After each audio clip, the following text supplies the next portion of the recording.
Hello, I'm Pastor Jeff from Lutheran Church of the Resurrection. We are doing a Lenten reading series, the Gospel of Luke, the Acts of the Apostles.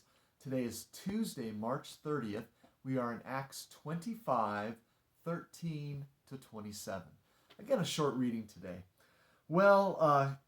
Festus has inherited this issue of Paul in prison, right? And he's really not sure what to do with Paul. He doesn't really sense that he's done anything that deserves death, and yet Paul said he wants to go to the emperor, and Festus can't just send a prisoner there without having some charge. So he's going to elicit the help of King Agrippa and his wife Bernice to try to help him sort things out. But in the midst of this conversation, we get, I think, something that's very insightful for Luke, who once again wrote Acts. Festus says that when he heard the charges against Paul, he didn't hear anything that he was expecting.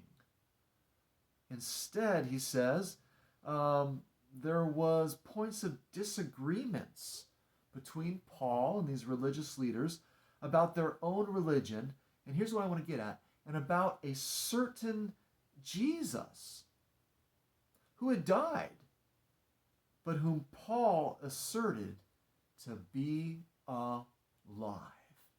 And I think we could go right over that in our reading, and maybe if you read this already, you just kind of skipped right over it, but this is the heart of the gospel, isn't it? Jesus is alive. This makes all the difference. This is the resurrection. Jesus is not dead. He's not a teacher who had a good word and did some nice things and healed people, but then was dead and in the grave and gone.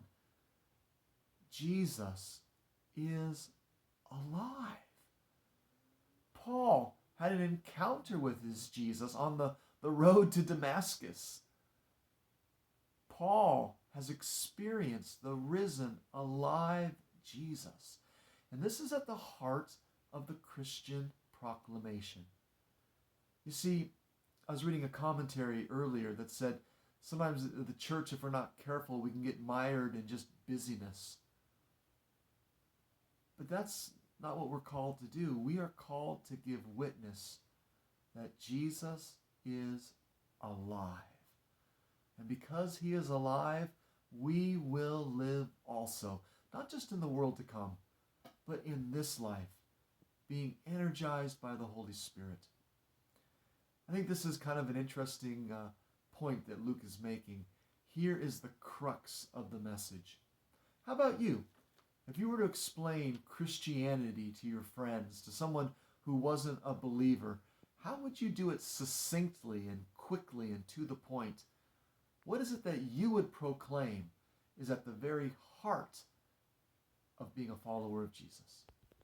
It's not a bad thing to think about. God bless you.